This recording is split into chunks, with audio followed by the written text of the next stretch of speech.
Josh Blair has a degree in finance from UCO and a minor in real estate and has already been accepted into the OU School of Law beginning next month. Joshua is passionate about missions work, evangelism, and Christian apologetics. He's also the founding president of #Valid Worldview, the on-campus ministry of Fairview Baptist Church. And here he is to speak to us at the 2016 Reclaiming America for Christ Conference, Joshua Blair.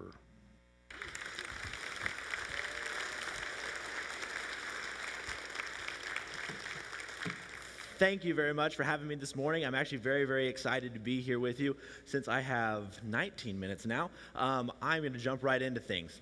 What I'm going to talk to you guys about is actually following up off of what Caleb was talking about, which is kind of the state of the university, what the student can expect to walk into when he walks into his college campus as a freshman or as in graduate school or any type of higher education. So let's look at the state of the university. And the first thing to do when we're looking at the state of the university is recognizing what the culture of the university is. And to understand this, I think the first thing that's really important to look at is the face-to-face interaction that your student is going to have every single day, and that is with their professor.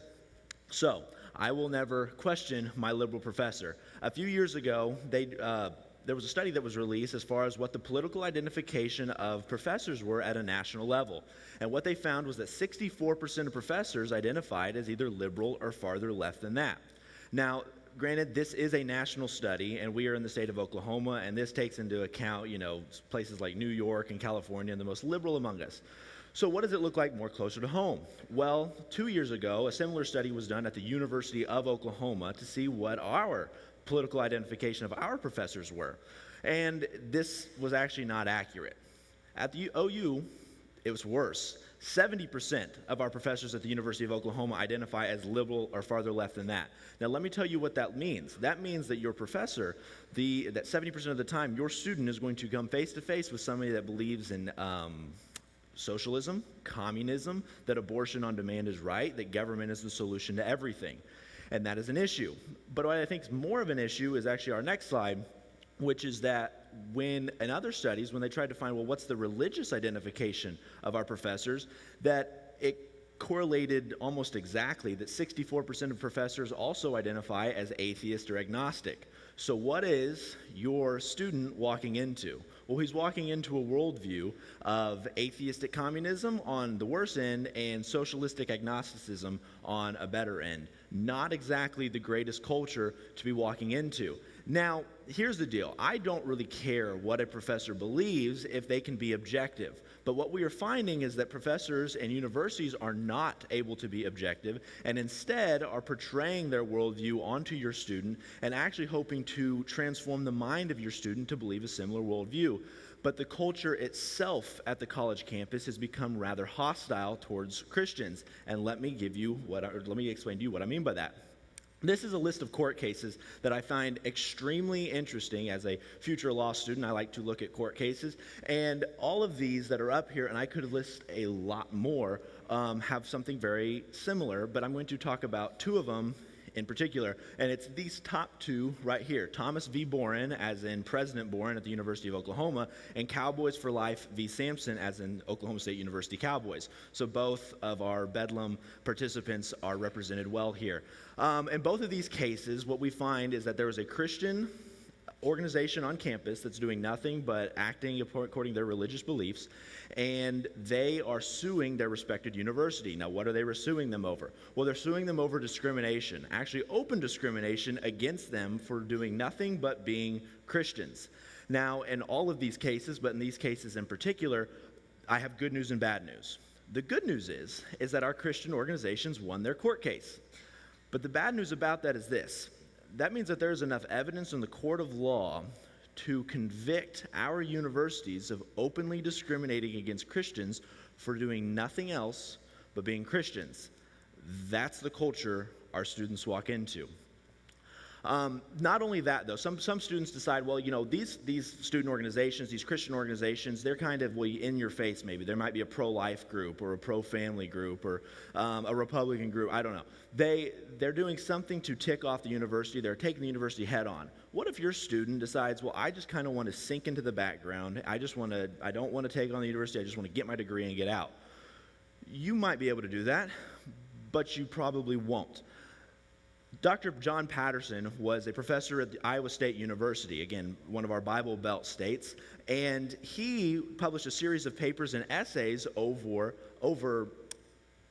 what he thought of Christian students holding on to their Christian beliefs. And actually, I took an excerpt of one of his essays, and it says this: every professor should reserve the right to fail any student in his class no matter what the grade record indicates. Now, if you're going to fail a student no matter what their grade record indicates, they must have done something pretty serious. So what did they do?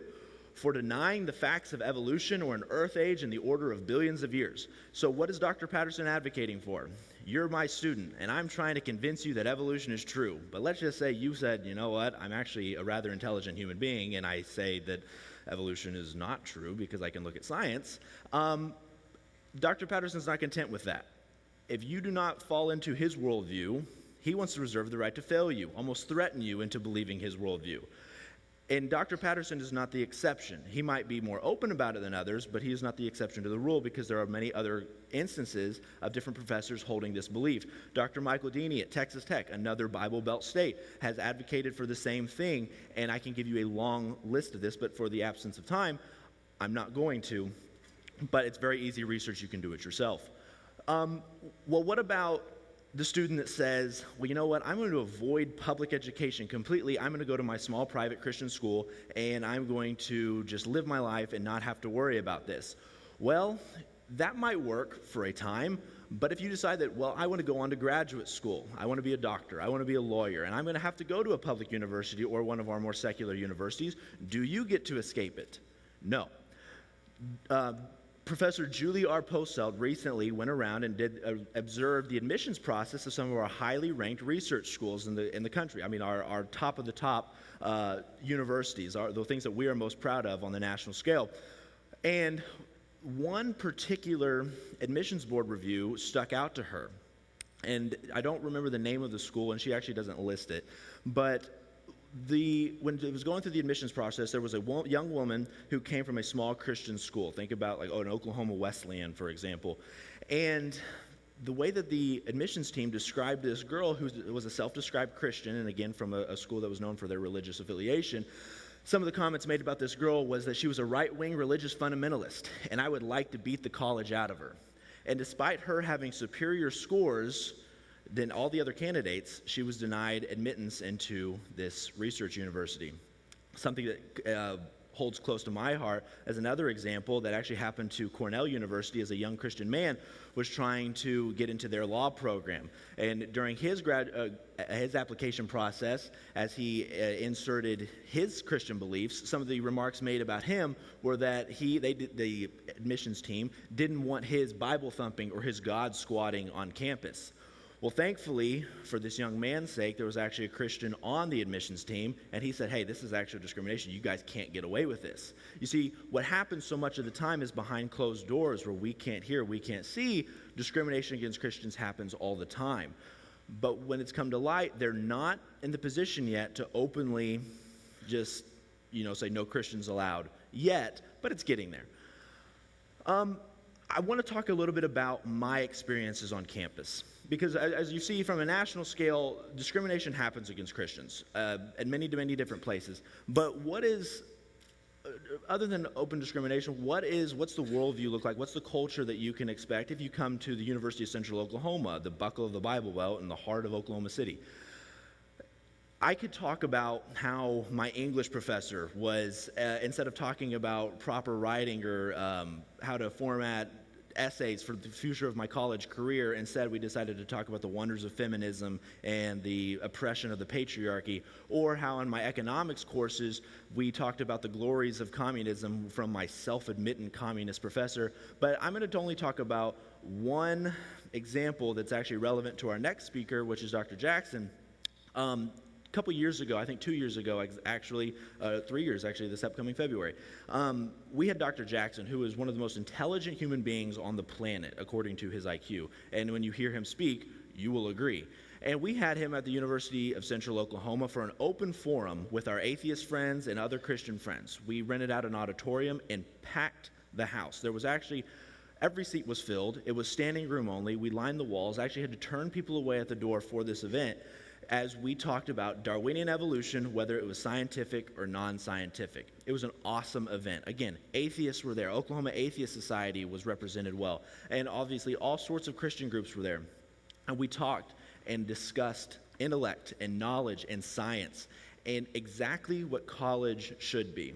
Now, when we were leading up to this event, we were trying to advertise because we wanted people to come. And when we were advertising, we used the University of Central Oklahoma official logo in our advertisements. Well, we get a phone call saying, a slap on the wrist as our student organization, because we didn't know, but you're not allowed to use the school's official logo when advertising for campus events. That's okay. We said, okay, that's fine.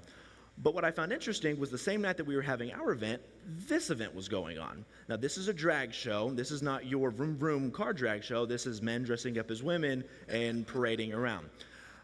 What was interesting is, if you notice right here at the bottom left-hand corner of this particular piece of advertisement is the school's official logo. Now, I sat here and I said, got him. This is a double standard. This is hypocritical.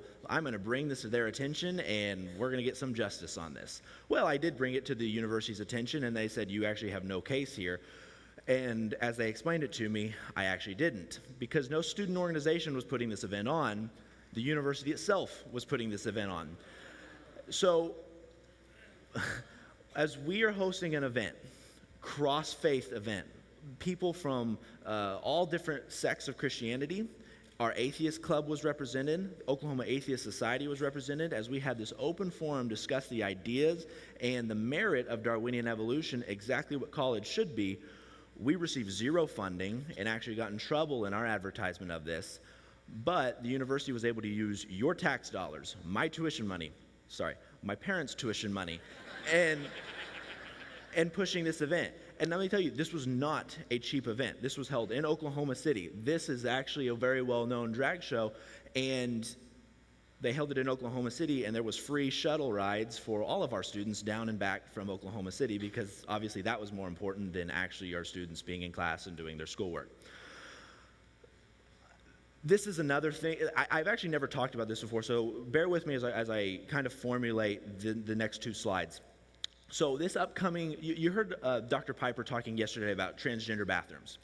And unfortunately for Dr. Piper, he's a little bit outdated. See, he's a couple of months old, because you see, we're no longer into whether or not you want to choose to be a boy or a girl. The University of Central Oklahoma this upcoming fall, September 26th and 28th, if you would like to attend, is talking about not only the difference between, choosing to be a man or a woman, there's actually about 58 genders that you can choose from. And again, this is happening right down the street from here, about 3 miles away, and this is what your student is being taught. Now, I bring this slide up because obviously, if they want to teach something, fine, we can counter-teach, we can talk about, actual science and merit, etc. But here's the big problem. It's what I fear comes after this that scares me for the Christian student going onto campus. Currently, at the University of Wisconsin, they're handling a similar issue, except they're at the next step. At the University of Wisconsin, psychologists are starting to suggest that men that believe that men are men, or if you are a Christian and you say, if you were born a male, biologically, then you are a male, that you should go under psychotherapy treatment until you believe the opposite. Now, it's no longer you have the choice, and as I've been talking about with either Dr. Patterson or Dr. Deeney or some of these other admissions teams, it's no longer you have the choice. They're just going to try and indoctrinate you. The choice now is you will be indoctrinated or you will not be here. You will not get your degree.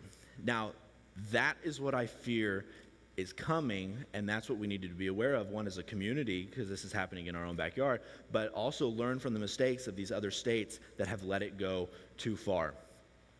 So what are the results of this horrible liberal culture. But what we find is that 70% of our young adults are leaving the church. A lot of that is due to the fact that they do not have any sort of form of apologetics training. And we have not provided a support group for our students in teaching them apologetics training, and that is an unfortunate side effect. And so consequently, as I said, we see 70% of our young people leaving the church. But something that I think is more telling even than that, and as horrible as that is for the first time ever in American history, my generation, the college millennials, are the first generation to believe that socialism is actually superior to capitalism. And it's not even close. It's like 21% more believe that socialism is superior to capitalism. Now, when we first started talking and we talked about our college professors and the liberal ideology, the liberal leanings that they have, and like I said, if they are objective, then it's no big deal.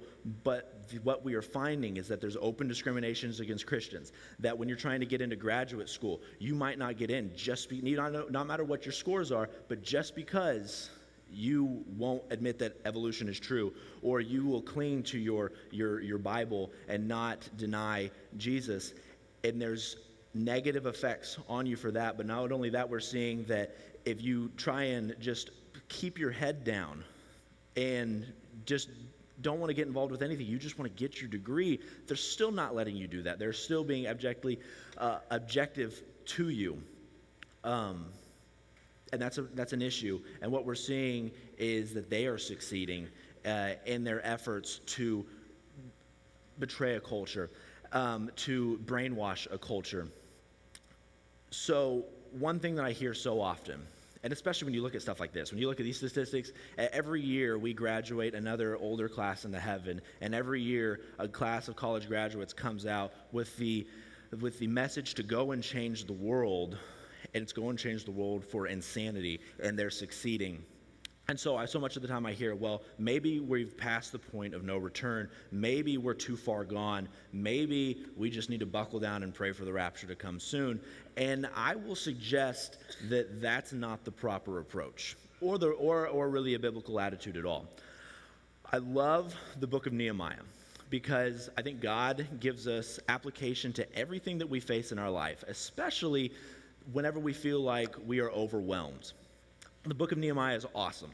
Nehemiah comes back to rebuild the walls of Jerusalem. He comes and he observes the walls of Jerusalem, and they are in such rubble and destruction and chaos that he cannot even ride around on his donkey around the city because they are so absolutely ruined.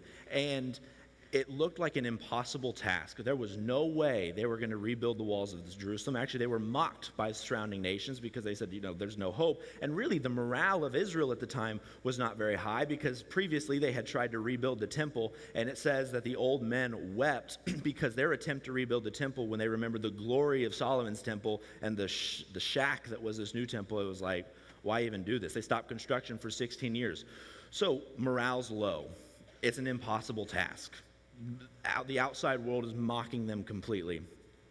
But Nehemiah comes to each family and he goes, rebuild your section of the wall. That's all you got to worry about. Rebuild your section of the wall. That's all you got to worry about. So each family, what did they do? Well, they rebuilt their section of the wall. They didn't worry about the other section. They worried about what they were called to do. And what happened? Well, the wall was rebuilt in 52 days, a record time. Especially when you think about the time which they lived, I don't know if we could rebuild a wall that size now with the equipment that we have. But every family, they did the impossible. They did a miracle, and it wasn't God levitating a wall down around the city. They didn't sit there and pray, God, please do this for us. They prayed for God's blessing, and then they went to work. And each family did what they were supposed to do, and they rebuilt the wall in record time. So what does that look like for us? Well, there's one thing that I know that every single person here is called to do, and that is to go and make disciples of all nations. So what does that look like? What is our responsibility on the wall? Your responsibility on the wall is to go and make disciples of all nations, and let me tell you what I think that looks like. What I think that looks like is last night we had 1,000 people here. What I see that look like is every single person goes and evangelizes one person, and one person gets saved. And over the course of the next year, you disciple them in pro-life apologetics, and you disciple them in the foundations of biblical government, and you disciple them on how to evangelize to another person, and you disciple them in the history of America, and you disciple them in prayer and their love language and their love life with God, and their how to be a good husband, how to be a good father, how to be a good wife, how to all these things, the Christian living, and you disciple that person, and in 1 year, all of a sudden you have this on fire, like you, person for Jesus Christ, ready to reclaim America for Jesus Christ. And now next year we have 2,000 people. Now let me tell you what that looks like in 10 years. Exponential factor. We keep doing this. And every person every year gets one person. In 10 years, we have 1 million people from our 1,000 that are now on fire for Jesus Christ, ready to go reclaim America for Jesus Christ and change the world and reclaim this nation. And in 18 years, we have 300 million on fire disciples for Christ, ready to go out and transform the world. And it starts...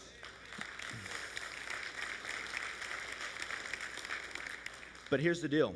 What that means is that over 18 years, you got to do this 18 times. All you're focused on is your section of the wall. You cannot fix America by yourself. Actually, all of us in here by ourselves or even together cannot fix America, cannot fix the state. And actually, I don't even think we can fix UCO. But what we can do is we can focus on our section of the wall, and we can rebuild our section of the wall. And before we know it, we will look up, and we will look up and down our wall and say, oh my goodness, look at what the Lord has done here. We actually reclaimed America for Jesus Christ. Because what we think is impossible from hard work and following God's direction in our life, he does the impossible. Not because of some miracle of raining down something from heaven or exposing himself. No, he uses ordinary people to do ordinary tasks, but we work together as a body of Christ, and we rebuild walls. Thank you so much.